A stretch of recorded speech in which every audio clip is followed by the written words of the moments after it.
네, 안녕하세요. 인세인입니다. 드디어 첫 번째 강의 영상을 찍고 있는데요.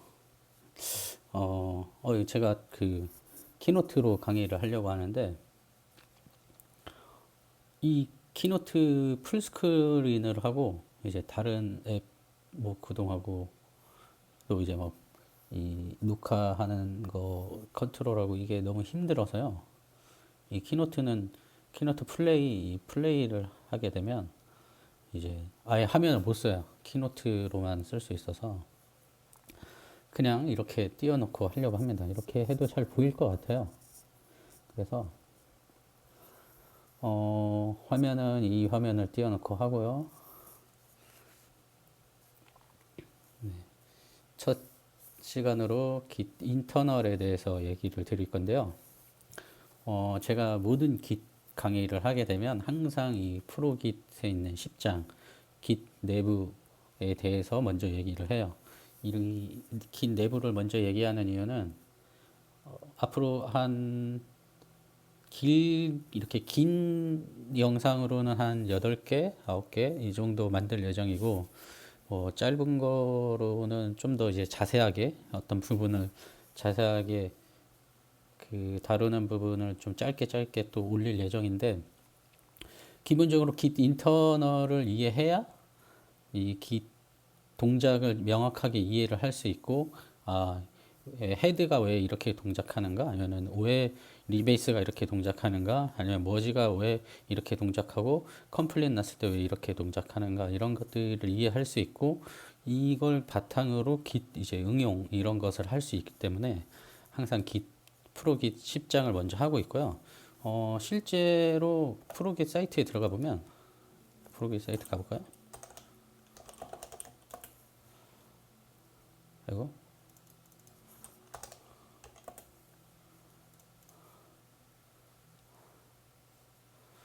프로깃 10장을 가서 보면, 네, 프로깃 10장에서도 이 챕터를 하나하나 보지 않고 이렇게 바로 건너뛰어서 여기서부터 보기 시작하는 걸 알아요. 이 사람들도 이게 마지막 장이긴 한데 보통 여기서 보는 사람들도 꽤 많거든요. 그래서 저도 이 약간 그 뭐라고 해야지? 아무튼 1장, 2장, 3장, 4장 이런 걸 다 건너뛰고 10장부터 보도록 하겠습니다. 어, 이 강의 자료는 일단 제가 저희 회사에서 강의를 했던 강의 자료고요. 지금 저희 회사의 같은 조직 내에 있는 다른 팀 분들을 위해서 강의를 하고 있고, 정확히는 스터디를 하고 있고요. 그 자료를 그대로 제가 올리는 영상에 사용하게 될 겁니다. 그리고 사실 저도 Git을 완벽하게 다루는 건 아니에요. 뭐 Git이 갖고 있는 커맨드도 엄청나게 많고, 또 이제 다양한 옵션을 활용해서 쓸 수 있기 때문에 저도 Git을 그렇게 완벽하게 이해하면서 쓰는 건 아니지만, 제가 이제 처음에 Git 공부하기 시작할 때 딱 이런 모습이었어요. 진짜 공부하기 싫다. 너무 어렵고 이해도 안 되고. 그럼 그 당시만 해도 한글 자료도 많이 없었고, 그래서 다행히 이제 제 주위에 Git을 공부하시는 분들이 있어서 막 물어 물어 물어 이제 저도 공부도 하고, 아니면은 아니면은 프로깃 이런 것들을 보면서 공부를 한 건데, 그냥 저도 이 Git을 공부하시려는 분들보다 제가 조금 먼저 Git을 공부했고 먼저 봐왔기 때문에, 그냥 제가 이 Git을 쓰고 그 다음에 공부하면서 느꼈던 것들, 그런 것을 이제 조금이나마 제가 드릴 수 있는 팁으로 드릴 수 있으면 좋겠다, 그런 의미에서 이 강의를 하게 되었고요. 그리고 제가 강의를 할 때 항상 보여드리는 장표가 하나 있는데, 네, 절대 특정 회사에 뭐 협찬을 받는 거나 그런 건 아니고요. 저는 강의를 일단 CRI로 합니다. CRI로 하고 제가 일단 GUI를 안 써요. 깃을 쓸 때. 그리고 개인적인 생각인데 깃을 좀 더 자세히 알고 혹은 또 유연하게 쓰고 싶으면 GUI를 요즘 또 GUI도 굉장히 잘 되어 있어서 뭐 GUI를 쓰시는 것도 나쁘지 않지만 전 개인적으로 CLI로 좀 손에 익히고 깃에 대한 기본적인 동작 혹은 내가 필요한 옵션들을 다 어느 정도 이렇게 습득한 이후에 GUI를 쓰시면 오히려 GUI를 좀 더 수월하게 아니면 더 고급 활용으로 쓸 수 있다고 생각을 합니다. 자, 그럼 이제 저희의 깃 스터디를 위한 첫 발을 내딛도록 하겠습니다.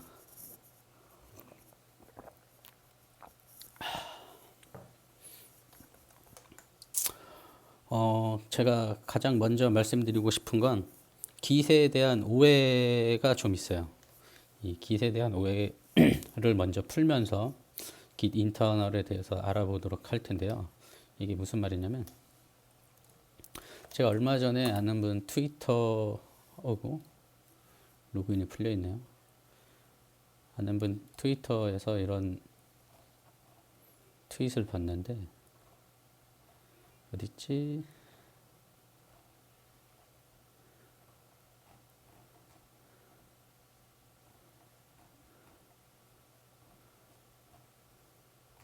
죄송합니다.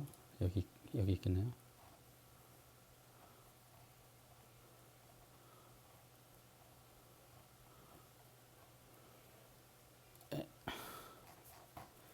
예, 제 지인, 아무튼 저희 온라인에서 아시는 분이 이런 트윗을 올리셨는데, 기존 커밋과 다른 점, 델타라 그러죠? 델타만 저장해서 가볍고 빠른 줄 알았는데 전혀 반대였네. 바뀐 파일은 그 파일 전체 스냅샷을 저장하고 안 바뀐 파일은 이전 링크만 저장. 큰 파일을 매번 수정해서 커밋하면 그 큰 걸 매번 저장하게 되는겨. 어쨌든 이렇게 뭐 이런 글을 올렸는데 이게 간단히 말하면은 이제 깃이 스냅샷으로 리비전 관리를 한다. 뭐 이런 말이겠죠? 이게 맞는 말이기도 하고 틀린 말이기도 해요. 그래서 제가 뭐 이런 얘기를 들었었는데 그 내용을 이해하기 위해서 오늘 깃 인터널을 공부를 하는 것이고 그리고 깃에 대한 굉장히 많은 곳에서 잘못 전달하고 있는 뭐 그렇게 얘기를 해야 되나 아무튼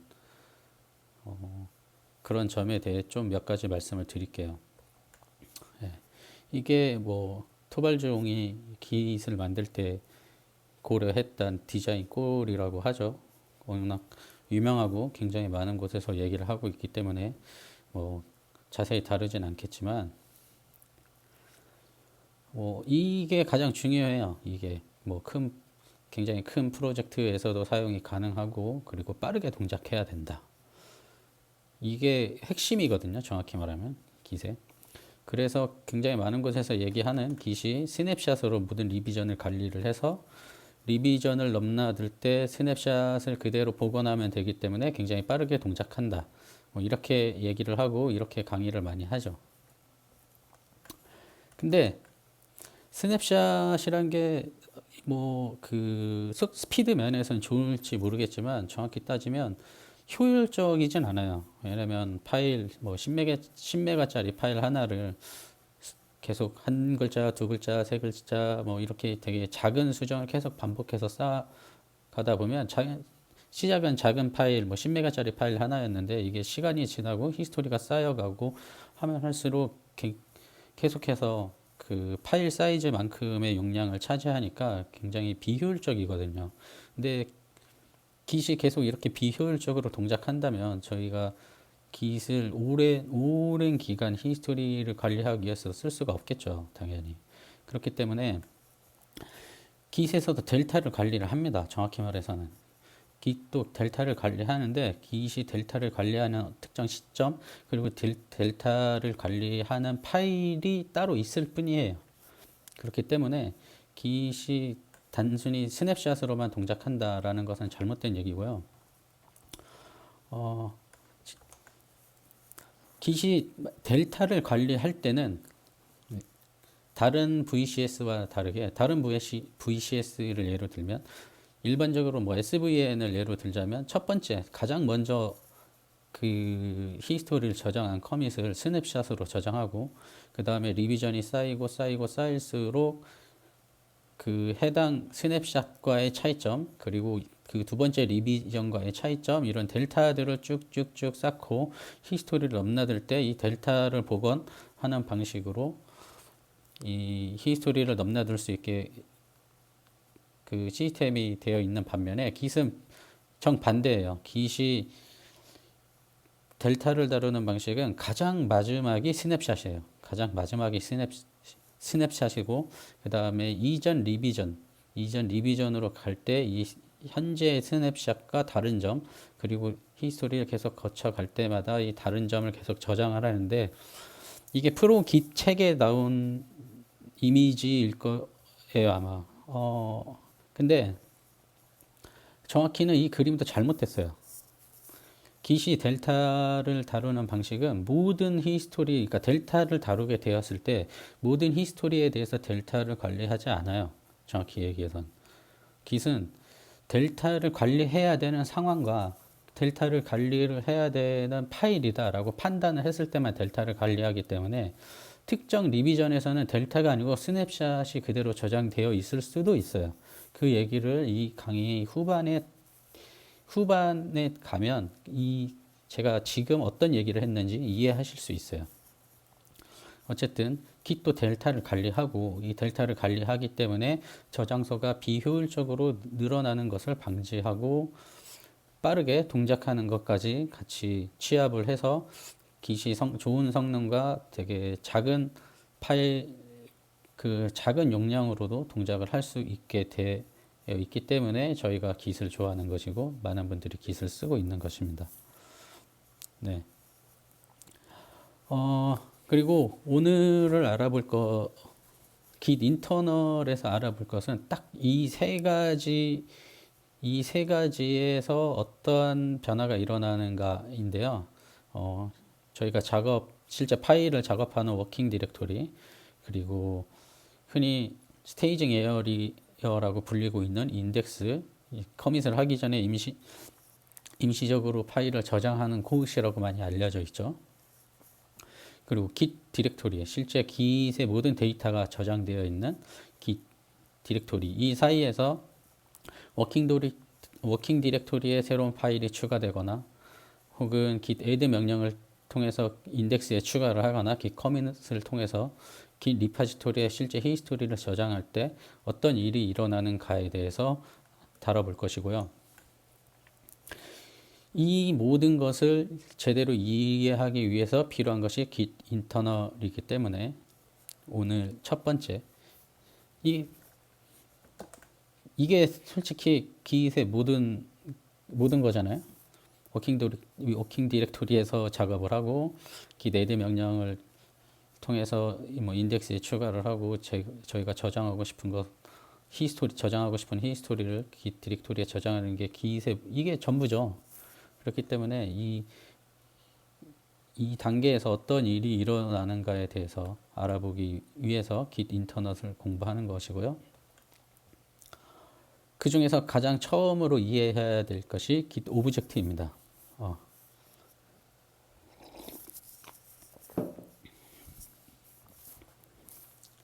벌써 한 14분 정도가 지났네요. 네, 그리고 오늘 저희가 수사할 것은 git에서 커밋을 할 때 어떤 일이 일어나는가. 오늘 강의에서는 딱 이 명령어들만 가지고 내부적으로 어떤 일이 일어나는가를 얘기할 거예요. 정확히 말해서는 이 명령어만을 다루는 건 아니지만 실제로 저희가 일을 할 때, 저희가 업무를 할 때 필요한 상황에서는 git add, git commit 외에 뭐 다른 명령어도 많겠지만 이번 인터널에서는 git add와 git commit이 일어날 때 어떤 일이 일어나는가에 대해서만 다룰 겁니다. 그 예를 이제 천천히 예를 들어볼까요? 예, 저희가 git 어떤 특정 리파지토리에 git 저장소를 이제 init 명령을 통해서 git 저장소를 만들어요. 그렇게 되면 뭐 워킹 디렉토리에 뭐 이게 비어 있는 디렉토리라는 가정하에 워킹 디렉토리에 뭐 어떠한 파일도 존재하지 않겠죠. 그래서 비어 있고 아까 봤던 그 스테이징 에어리어 이 인덱스라고 하는데 인덱스에도 아무런 뭐 저장된 것이 없을 것이고 그리고 git 디렉토리, git 오브젝트들이 저장되는 오브젝트 데이터베이스에도 아무런 파일이 저장되어 있지 않을 것입니다. 네, 그래서 git 리파지토리 내부에 어떠한 파일들이 생성이 됐는지 일단 먼저 확인해 보면 트리 명령을 통해서 git 리파지토리 git init이란 명령을 사용하게 되면 해당 디렉토리에 .git이란 디렉토리가 생겨요. 이게 git 리파지토리고요. 여기에 git의 모든 정보가 저장되어 있습니다. 뭐 커미티 히스토리를 비롯해서 컨피그레이션, 뭐 기타, 뭐 태그, 리모트 정보 이런 것들이 다 이 .git 디렉토리 안에 들어있기 때문에 이게 git의 가장 중요한 파일이라고 보시면 되고요. 실제 그 리파지토리에 들어가서 이 .git 디렉토리 날려버리면 git 히스토리 다 날아갑니다. 그렇기 때문에 조심히 다뤄주시고요. 어쨌든 이 내부를 살펴보면 git 밑에 뭐 헤드라는 레퍼런스도 하나 생겨 있고요. 뭐 컨피그레이션, 로컬 컨피그레이션을 저장하는 컨피그 파일, 뭐 기타 디스크립션, 뭐 훅, 인포 어쩌고저쩌고 나오는데 이 부분이 오늘 다룰 내용입니다. 이 오브젝트라는 디렉토리 밑에 git의 모든 히스토리 관련된 데이터들이 저장이 돼요. 그렇기 때문에 우리가 오늘 공부할 오브젝트, git 인터널에 사용되는 것들에 대한 것은 거의 이 git 오브젝트 디렉토리 밑에서 참조해서 보게 될 예정입니다. 그러면은 다음 단계로 한번 넘어가 보면 일단 워킹 디렉토리가 비어 있으니까 뭐 파일을 하나 만들 거예요. 뭐 내용으로 hello world라는 내용을 만들어서 readme.md라는 파일을 하나 만들어서 워킹 디렉토리에 넣어 본다고 하면 딱 이런 모습이 되겠죠? 실제 보면 저희 뭐 cd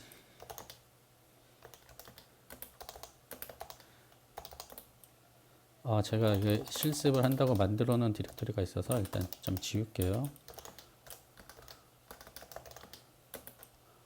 다시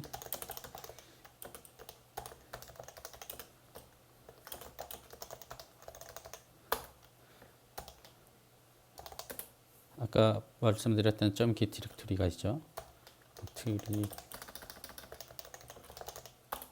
네.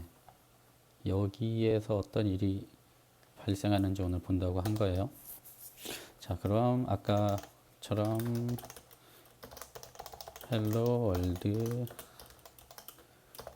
readme.com readme.md 라는 파일을 하나 만들었어요. 하지만 이건 워킹 디렉토리에 파일을 추가했을 뿐이니까 git 내부적으로는 아무런 그 일을 하지 않아요. 왜냐면은 제가 git에 어떤 일을 해라라고 명령을 내린 게 아니잖아요. 그렇기 때문에 저희가 아까 보려고 했던 .git 디렉토리에도 아무런 변화가 일어나지 않습니다. 위랑 똑같죠. 네, 너무나 당연한 일이지만 네. 그럼 git에게 저희가 이런 파일을 관리해 달라고 요청을 해야 돼요. 그 요청하는 방법이 바로 git add 명령이고요. 그 git add 명령을 수행하게 되면 이제 실제로 git 내부적으로 변화가 일어납니다. git add readme.md라는 파일 패스를 입력해서 git에게 이 readme.md라는 파일을 트래킹할 할 것이다 라고 미리 알려주게 되면 깃 내부적으로 어떤 일이 일어나면요. 아까 제가 말씀드렸던 오브젝트라는 디렉토리 밑에 이런 새로운 3B라는 디렉토리가 하나 생기고 그 밑에 뭐 18251 EDBA 저쩌고 하는 이런 파일이 하나 생깁니다. 이게 바로 오늘 저희가 봐야 될 깃 오브젝트 중에 하나예요. 이 오브젝트가 뭐냐면요. 이 오브젝트를 블랍 오브젝트라고 부릅니다. 블랍 오브젝트. 이 블랍 오브젝트는 뭐냐면 아까 저희가 만든 readme.md라는 파일에 hello world라는 내용을 넣었잖아요. 이 블랍 오브젝트가 이 파일의 내용을 담고 있어요. hello.world라는 내용을 담고 있고 저희가 흔히 얘기하는 그 스테이징 에어리어라는 곳에 어떤 파일명의 내용이 이 파일의 내용을 이 블랍 오브젝트가 담고 있다라고 저장이 돼요. 이 인덱스라는 곳에. 그래서 실제 깃이 파일을 다루는 방식은 이렇게 블랍 오브젝트의 내용을 담아두고 이 블랍 오브젝트를 사용하는 파일들의 인덱스라는 파일에서 관리해요. 그래서 깃 스테이징 에어리어의 공식적인 명칭은 인덱스고요. 그 인덱스라는 것이 실제 어떻게 존재를 하냐면 자, 여기서 실습을 해볼게요. 일단 먼저 여기를 보시면 처음에 git 워킹 디렉토리를 보면 git 인덱스라는 것은 없어요. git 인덱스라는 게 없는데 이거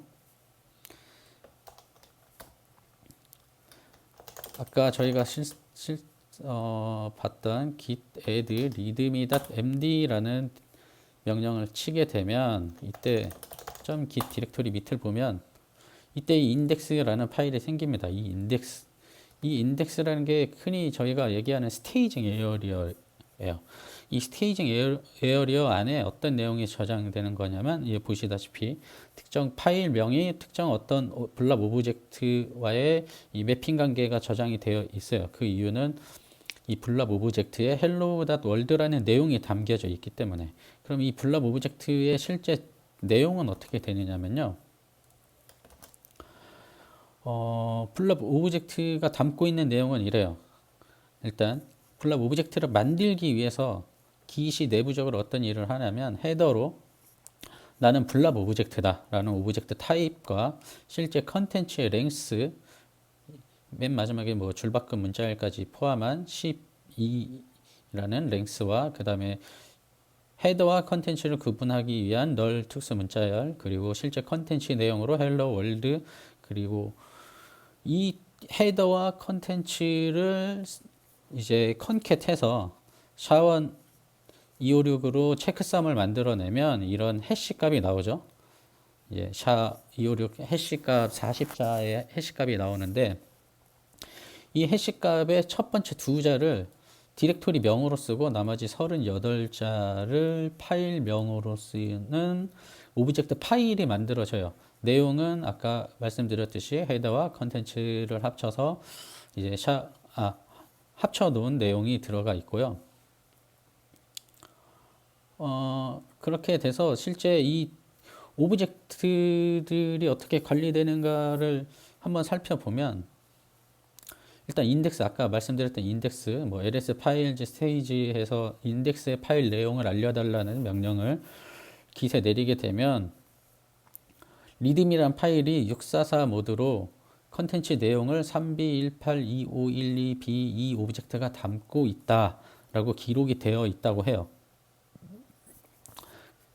그리고 아까 저희가 봤던 블랍 오브젝트에 대한 것을 확인해 보면 뭐 3B 여기에서 본 이 3218 이 오브젝트의 내용을 확인해 보면 cat 파일이란 명령을 통해서 그 오브젝트의 내용을 확인할 수 있는데요. -t라는 옵션을 주게 되면 이 오브젝트의 타입, 블랍 오브젝트 그리고 -s라는 옵션을 통해서 이 오브젝트의 컨텐츠 랭스를 알 수 있고요. 그다음 -p라는 옵션을 통해서 이 오브젝트가 담고 있는 실제 컨텐츠 내용을 알 수 있습니다. 그러면은 아까 봤던 아까 저희가 만들었던 그 readme.md라는 파일이 실제 이렇게 들어가 있는지 확인해 보면 네, 보이시나요? 644 모드로 321852 어쩌고저쩌고에 들어있죠. 이 readme라는 파일이 실제 이 readme라는 파일이 지금부터 트래킹이 될 건데 readme라는 파일의 내용은 이 블랍 오브젝트가 갖고 있고 이 파일의 모드는 644이다 라는 것을 인덱스에 기록해 두고 있는 겁니다. 여기에 나오는 이 숫자 0은 이 파일의 스테이지 상태를 얘기하는데 이것은 나중에 리베이스나 머지 단계에서 사용하는 플래그 값이에요. 그래서 지금은 알 필요 없고요. 제가 다음에 관련된 강의를 올릴 때 이 숫자가 어떻게 변하는지에 대해서 다시 말씀을 드릴 겁니다. 다시 장표로 돌아오면 자 이제 저희가 파일을 하나 만들어서 git 오브젝트가 블랍 오브젝트가 생기는 것을 알아봤고요. 파일을 하나 더 만들어 볼 거예요. 파일을 하나 더 만들어 볼 건데 이 파일은 현재 그 리파지토리에 리브라는 라이브러리 디렉토리를 하나 만들고 그 밑에 hello.txt라는 파일명으로 역시 내용을 hello world라고 입력해서 파일을 만들어 볼 겁니다. 이렇게 해서 클리어하고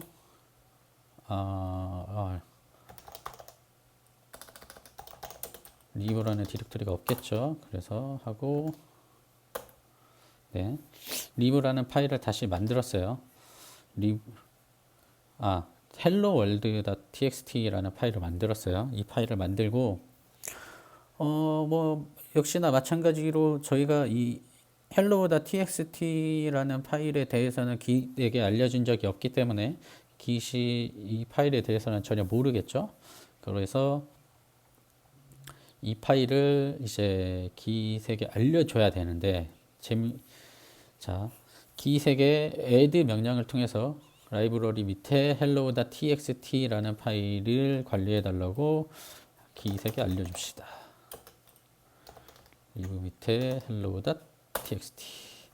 자, 그리고 트리 명령을 치게 되면 이제 새로운 오브젝트가 생겨나야겠죠.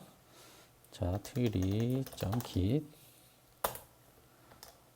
네, 보셨나요?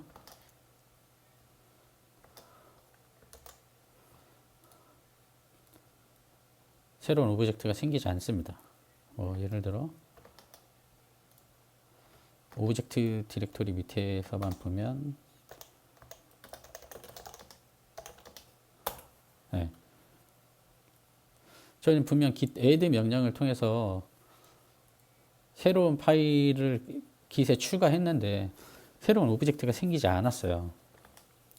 이 이유가 뭐냐면 눈치가 빠르신 분은 이제 알겠지만 이유가 있습니다. 눈치가 빠르신 분들은 이미 눈치를 채셨고 아시는 분들은 아시겠지만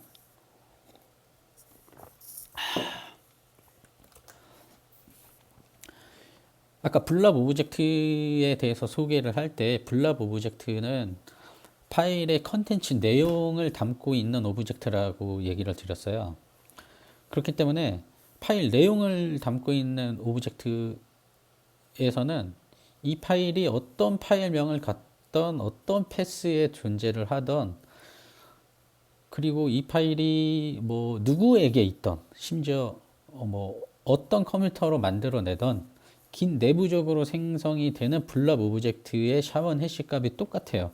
그 이유는 블랍 오브젝트 내부에는 어떤 변수도 존재하지 않기 때문이에요. 다시 한번 보여드리면 이게 블랍 오브젝트의 내용이라 그랬잖아요. 헤더와 컨텐츠 내용, 블랍이라는 타입, 컨텐츠의 랭스 이거 외에는 아무런 변수도 없어요. 뭐 시간이라던가 뭐 이런 변수가 하나도 없기 때문에 심지어 뭐 파일 모드에 대한 내용도 없고요.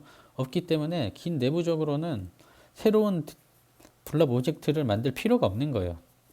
단순하게 아까 말씀드렸던 인덱스에 새로운 패스의 파일이 하나 추가되었는데 이 파일의 내용은 이 블랍 오브젝트가 담고 있다라고만 기록하면 되는 거예요. 그렇기 때문에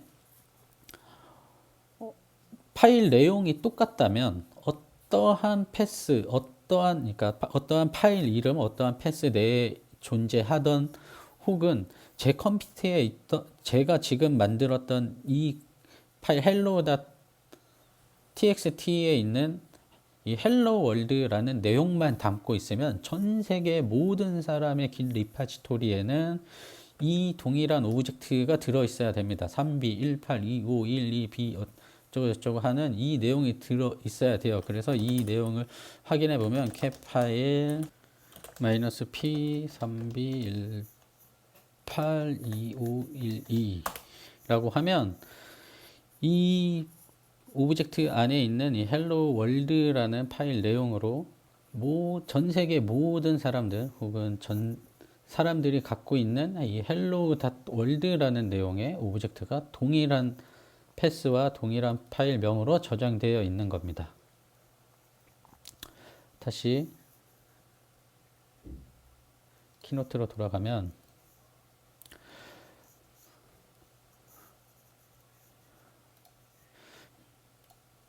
그렇기 때문에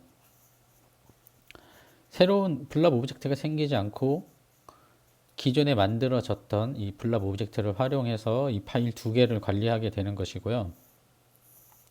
실제 ls 파일즈를 통해서 인덱스의 내용을 확인해 보면 라이브러리 밑에 hello.txt와 readme.md라는 파일이 동일한 블랍 오브젝트로 관리된다는 것을 알 수 있습니다.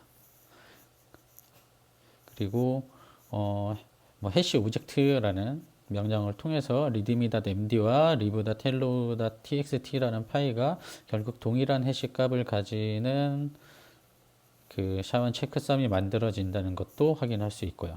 그래서 특정 깃이 파일을 다룰 때는 일단 그 파일의 체크썸을 먼저 구하고요. 그 체크썸이 이미 존재하는 블랍 오브젝트인 경우에는 새로운 블랍 오브젝트를 만들지 않고 기존에 있는 블랍 오브젝트를 그대로 사용해서 인덱스에 기록하는 일만 내부적으로는 수행하게 됩니다.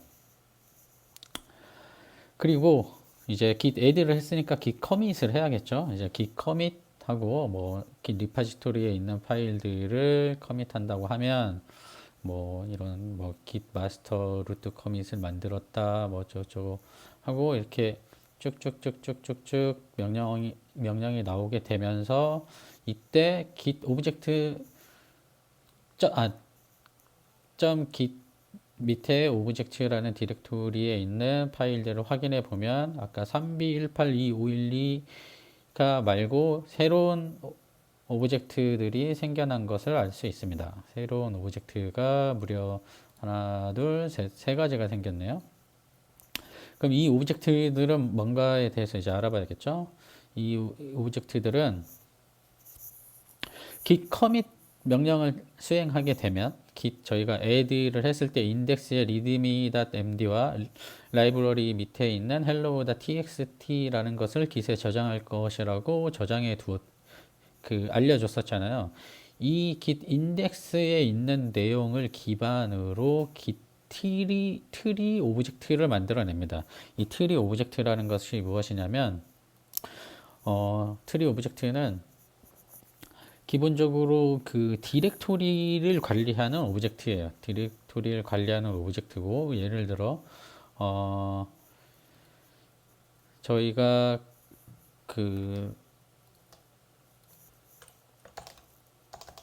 이 워킹 디렉토리의 루트 디렉토리에 대한 트리 오브젝트에 대해서 좀 알아보면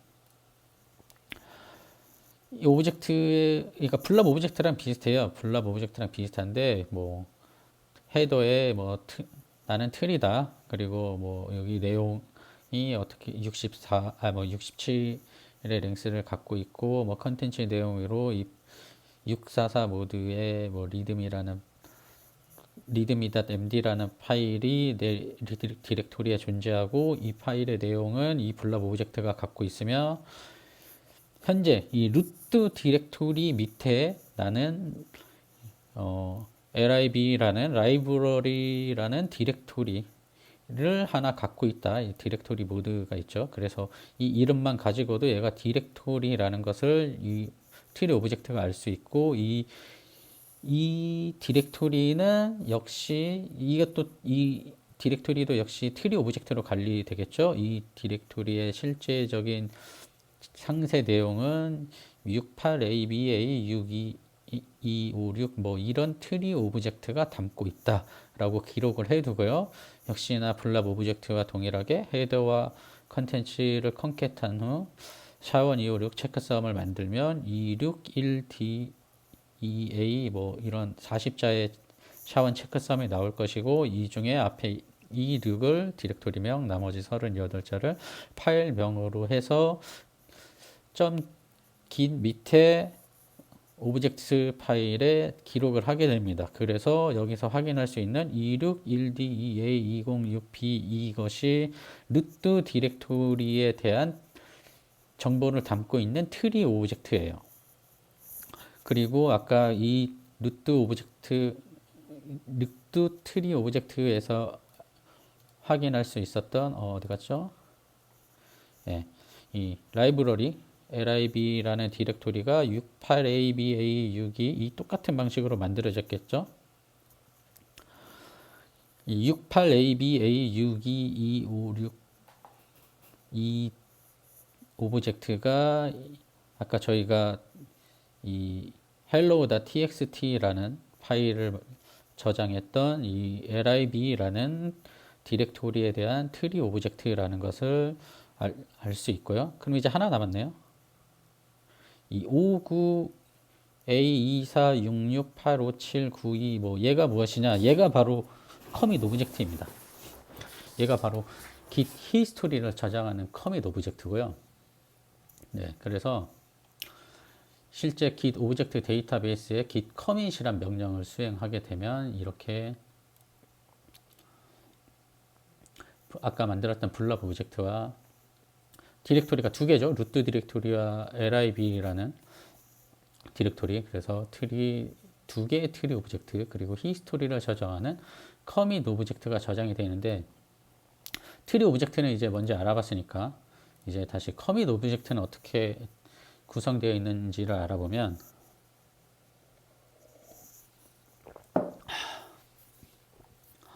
커밋 오브젝트는 헤더에 역시 똑같죠. 나는 커밋 오브젝트다 라는 오브젝트 타입과 그 컨텐츠 랭스 그리고 컨텐츠 내용으로 루트 디렉토리만 관리를 해요. 컨텐츠 랭스로 커밋 오브젝트는. 왜냐하면 루트 디렉토리만 관리해도 루트 디렉토리에 있는 트리 오브젝트를 따라서 하이에 있는 디렉토리를 다 찾아갈 수 있기 때문에 커밋 오브젝트에는 루트 디렉토리의 그 트리 오브젝트 해시값만 저장이 됩니다. 어차피 이 트리 오브젝트로 가면 뭐 내 밑에 어떤 파일이 있고 혹은 뭐 다른 디렉토리가 더 있으면 내가 알고 있는 다른 트리 오브젝트들이 이것이다 이렇게 알 수 있잖아요. 그리고 이 커밋의 어소 그리고 커미터 정보 그리고 시간, 타임 스탬프 값, 그리고 커밋을 남길 때 사용했던 커밋 메시지가 이렇게 기록이 됩니다. 그리고 역시나 헤더와 컨텐츠를 컨캣하고 샤256 샤원 체크썸을 만들어내면 아까 저희가 봤던 커밋 오브젝트의 59A24668579 어쩌고저쩌고라는 이 해시값이 만들어지고 앞에 두 자를 디렉토리명 나머지 38자를 파일명으로 하는 커밋 오브젝트가 만들어진 것입니다. 여기서 확인이 가능하죠. 59 어쩌고저쩌고. 그래서 총 파일을 두 개, 그러니까 파일을 두 개를 만들었지만 하나의 블랍 오브젝트만 사용해서 블랍 오브젝트 하나 그리고 이 블랍 오브젝트를 활용하는 파일이 각각 다른 패스에 있기 때문에 두 개의 트리 오브젝트 그리고 이 트리 오브젝트의 내용을 담고 있는 히스토리를 저장하기 위한 커밋 오브젝트까지 총 4개의 오브젝트가 긴 밑에 오브젝트라는 디렉토리에 저장이 되게 됩니다. 이게 git이 관리하는 오브젝트들의 내용이에요. 자, 그럼 간단히 정리를 하면 블랍 오브젝트와 트리 오브젝트는 그 어떠한 변수도 존재하지 않습니다. 꼭 기억, 꼭 기억하셔야 돼요. 꼭 기억하셔야 돼요. 블랍 오브젝트와 트리 오브젝트는 명확하게 블랍 오브젝트 자체가 파일 내용만 담고 있기 때문에, 그리고 트리 오브젝트는 물론 변수가 있어요. 파일명이라는 변수가 있긴 있는데, 어쨌거나 똑같은, 제가 지금 만든 이 git 리파지토리 말고 다른 디렉토리에 똑같은 파일 패스에 똑같은 파일명으로 똑같은 내용을 저장하면 트리 오브젝트도 동일하게 만들어져요. 하지만 커밋 오브젝트만 이제 다른 옵션이 하나 생깁니다. 변수가 있는데, 바로 커밋 메시지와 커밋을 남긴 시간이에요. 이 커밋 메시지와 커밋을 남긴 시간이 항상, 그러니까 정확히 말하면 커밋을 남긴 시간이 항상 변하기 때문에, 커밋 오브젝트는 계속 커밋을 할 때마다 계속 변해요. 하지만 특별한 변화가 없다면 블랍 오브젝트는 절대 변할 일이 없고요. 그리고 물론 변화가 생기는 어떤 트리 오브젝트에는 어떤 히스토리가 쌓임에 따라서 변화가 당연히 생길 수는 있겠죠. 예, 생기게 되면 이 커밋 오브젝트에 기록되는 뭐 루트 디렉토리에 대한 해시값이 바뀐다 하면은 뭐 바뀔 수는 있는 것이고요. 어쨌든 이 트리 오브젝트, 그런 트리 오브젝트와 뭐 이런 시간 등의 변수가 있기 때문에 커밋을 할 때마다 이 커밋의 해시값이 바뀌어서 이 커밋 오브젝트만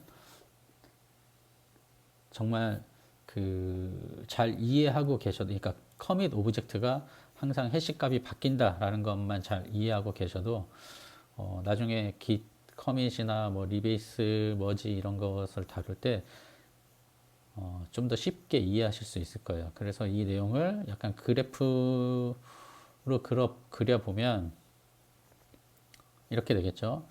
커밋 오브젝트가 있고, 커밋 오브젝트가 알고 있는 트리 오브젝트, 그리고 현재 루트 커밋이기 때문에 뭐 페어런트는 존재하지 않겠고, 뭐 also, 그다음에 뭐 커밋의 커밋 메시지, 그리고 이 트리 오브젝트를 따라가서 보니 트리 오브젝트가 블랍 오브젝트를 알고 있고, 이 블랍 오브젝트를 사용하는, 그러니까 readme.md라는 파일이 이 디렉토리에 존재하고, 내용은 뭐 32182512라는 블랍 오브젝트가 담고 있고, 파일만이 아니고 라이브러리, 그러니까 lib라는 디렉토리를 하나 더 갖고 있고, 이 디렉토리의 내용은 뭐 이 트리 오브젝트가 알고 있다. 그래서 이 트리 오브젝트를 따라가 보면 뭐또 이 readme.md가 아니죠. readme.md가 아니고 얘는 아마 hello.txt겠죠. txt hello.txt라는 파일을 갖고 있고, 역시 내용은 32182512라는 블랍 오브젝트가 알고 있고, 실제 이 블랍 오브젝트를 따라가 보면 hello world라는 내용이 담겨져 있는 것을 알 수 있습니다. 뭐 이런 식으로 파일을 하나 더 추가했다고 치면 뭐 똑같아요. 파일을 하나 더 추가해서 커밋을 남겼다고 하면 어떻게 변하는가? 이게 첫 번째 아까 저희가 봤던 커밋이고요. 이 커밋의 연관관계가 이렇게 있는데, 제가 뭐 라이센스라는 파일을 하나 추가했다고 쳐요. 루트 디렉토리에 license.md라는 파일을 추가하면 뭐 새로운 커밋 오브젝트가 하나 생기겠죠. 이런 식으로 트리 오브젝트의 내용이 담길 것이고, 이번에는 히스토리가 변경되었기 때문에 페어런트 커밋에 대한 정보가 담겨져 있습니다. 나의 이전 커밋은 뭐 59A24668이라는 오브젝트가 내용을 담고 있다라는 내용이 들어갈 것이고, 뭐 이 트리 오브젝트를 따라가 보면 이제 제가 라이센스라는 파일을 추가했기 때문에 당연히 트리 오브젝트가 변하겠죠. 이 트리 오브젝트는 뭐 리드미다 램디나 lib라는 그 디렉토리에 대한 내용은 동일하지만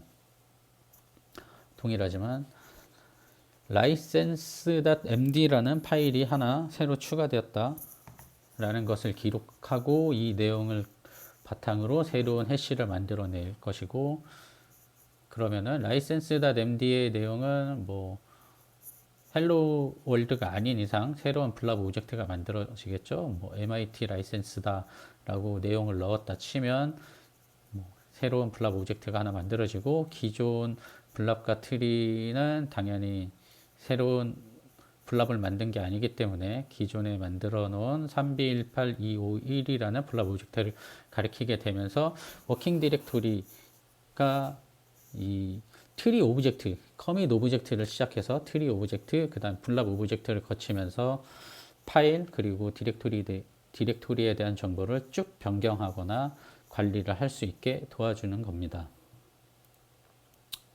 그래서 새로운 그 오브젝트들을 어떻게 만들어졌나 딱 찾아보면 지금 새로 하나, 둘, 셋, 넷, 다섯, 일곱 개 오브젝트가 깃 오브젝트 안에 만들어졌겠죠? 7개, 하나, 둘, 셋, 넷, 다섯, 일곱 개. 이런 식으로 기존에 만들어 놓은 블랍 오브젝트를 계속 재활용하면서, 정확히는 재활용하는 게 아니고 기록의 키 밸류 매핑만 시키는 거기 때문에 깃이 쓸데없이 다른 오브젝트, 그러니까 쓸데없이 새로운 오브젝트를 만들어내지도 않고 변경이 있을 때만 새로운 오브젝트를 만들어내기 때문에 스냅샷으로 관리한다고 하더라도 최소한의 파일만 만들어서 데이터를 관리할 수 있습니다. 예, 그 다음으로 알아볼 것이 팩 파일인데요. 이제 그 동일한 파일을 계속 수정하게 되잖아요. 동일한 파일을 계속 수정하게 되면 어쨌거나 똑같은 패스에 있는 파일을 다루기 위한 이제 히스토리에 계속 파일이 수정되었을 테니까 여러 블랍 오브젝트가 하나의 파일에 사용이 되겠죠. 히스토리를 따라가다 보면. 그렇게 되면 이제 깃 저장소가 아까 처음에 말씀드렸던 처음에 10메가로 시작했던 파일인데 뭐 나중에 돼서는 이 파일 하나를 관리하기 위해서 필요한 스냅샷이 뭐 100메가가 될 수도 있고, 그냥 정말 오버해서 얘기를 하면 막 1기가도 될 수 있고 막 이러면은 이제 안 되잖아요. 그렇기 때문에 깃 저장소를 약간 효율적으로 관리하기 위해서 어쨌든 이 파일들을 압축도 하기도 하고 이제 다른 방식으로 관리도 하기도 합니다. 그게 바로 깃 GC가 일어날 때 이제 팩 파일로 이제 합치고 내용을 이제 압축해서 바이너리로 들고 있거나 뭐 이러는 경우인데요. 뭐 깃 내부 문서를 보면 GC는 뭐 특정 상황 뭐 이런 상황에서 일어난다라고 얘기를 하지만 일반적으로 GC가 일어나는 건 흔치 않아요. 그래서 뭐 강제로 저희가 GC라는 명령을 주고 실제 팩 파일을 만들어낼 수도 있고요. 그리고 더 간단하게 git 푸시 명령 쓰시잖아요. git 푸시 명령을 쓰면 내부적으로 지금 작업했던 그 내용들을 다 이렇게 관리를 해주기 때문에 팩 파일을 만들어줘요. 그래서 git 푸시 명령을 쓸 때 보면 뭐 어쩌고 저쩌고 해서 이제 팩 파일로 묶였고 뭐 이런 게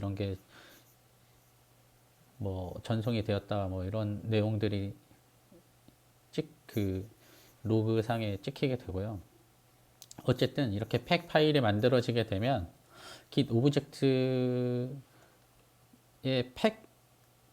팩이라는 디렉토리 밑에 이렇게 팩 관련된 파일이 이렇게 만들어집니다. 예를 들면 해볼까요? 아까 git add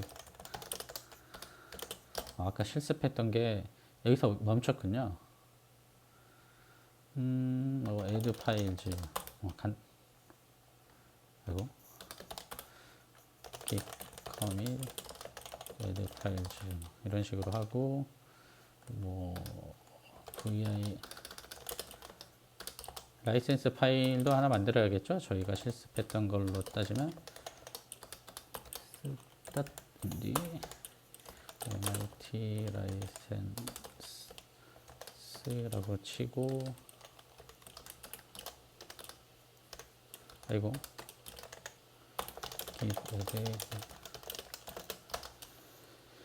add 라이센스 파일 뭐 오타가 있는데 vi 다시 또 라이센스 파일을 수정해 볼까요? 라이센스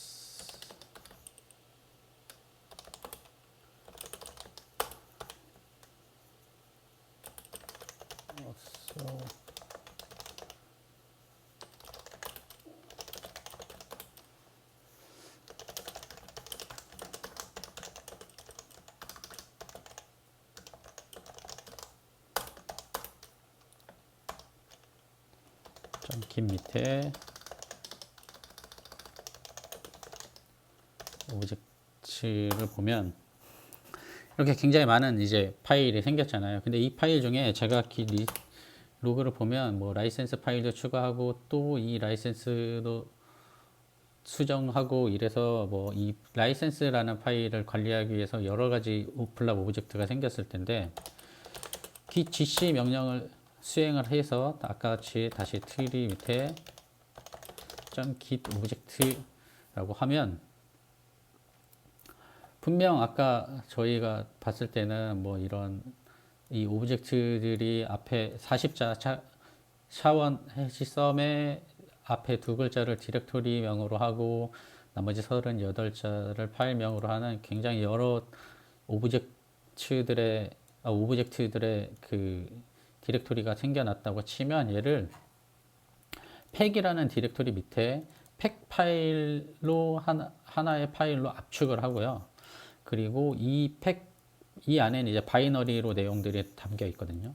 그러면은 이 파일에 대한 접근이 이 팩을 다시 히스토리로 이렇게 넘나들려면 이 바이너리를 다시 까서 보고 막 이래야 되잖아요. 이런 거를 쉽게 해주기 위해서 이 파일 내용에 대한 전반적인 인덱스를 관리하는 이 팩 파일에 대한 인덱스 파일이 함께 생깁니다. 이런 식으로 기시 파일 용량도 줄이면서 긴 내부적으로 저장소를 되게 심플하고 그리고 빠르게 동작할 수 있게 관리를 해주는데요.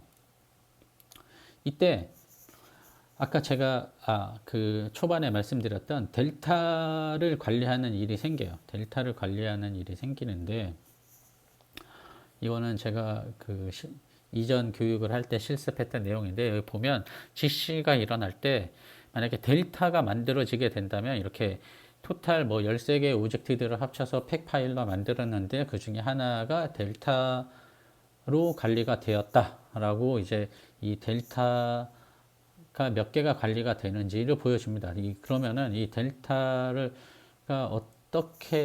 어떤 때 델타가 만들어지고 델타가 어떻게 관리되는지에 대해서 좀 알아보면 아까 그 팩 파일의 내용을 git verify 팩이라는 명령을 통해서 그러니까 .git 밑에 오브젝트 밑에 팩 밑에 보면 아까 저희가 확인했던 인덱스 파일이 있죠. 팩 파일의 인덱스를 저장하고 있는 이 파일의 내용을 이렇게 살펴보면 이 팩 안에 이 팩이라는 파일 안에 뭐 이런 내용들이 쭉 들어있다라는 것이 저장이 되어 있고요. 실제 이 오브젝트들의 내용이 담겨져 있겠죠.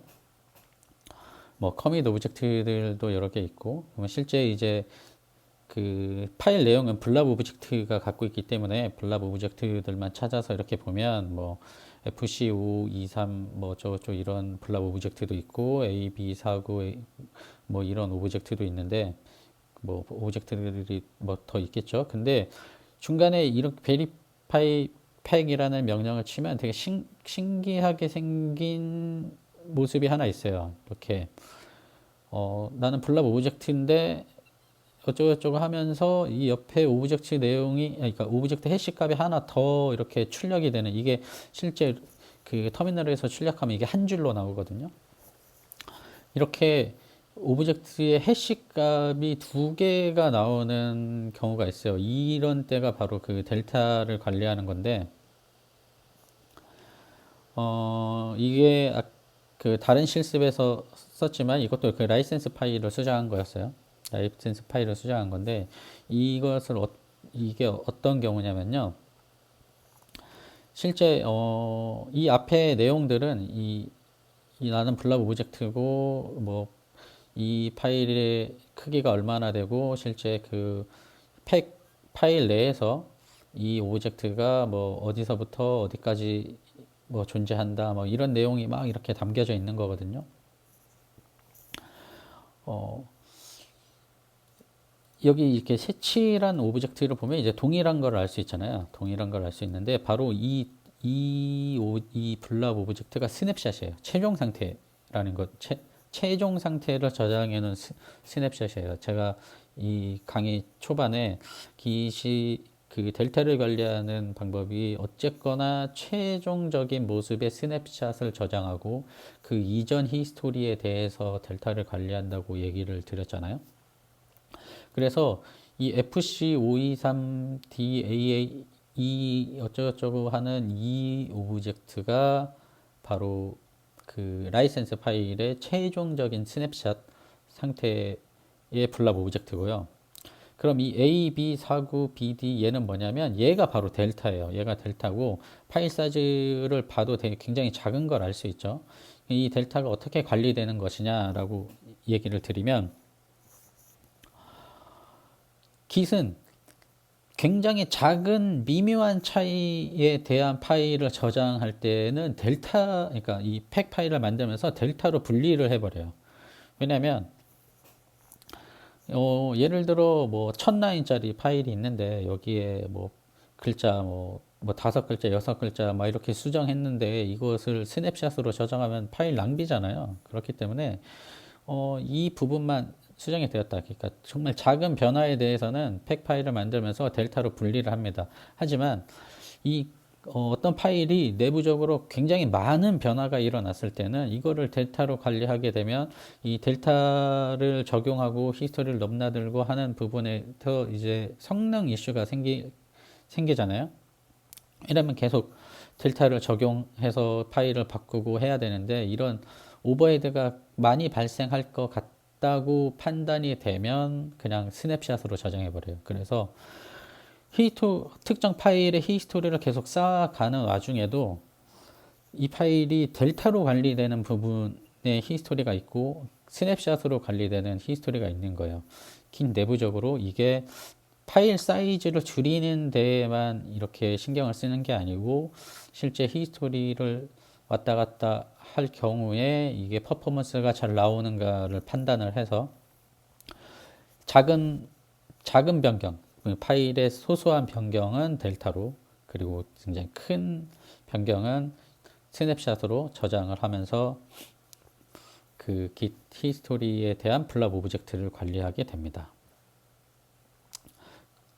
그래서 보시면 델타 사이즈가 굉장히 작은 걸 알 수 있죠. 이게 바이트예요, 바이트. 네. 자, 어쨌든 네. 오늘 제가 Git 인터널에 대해서 얘기 드릴 부분은 뭐 여기까지고요.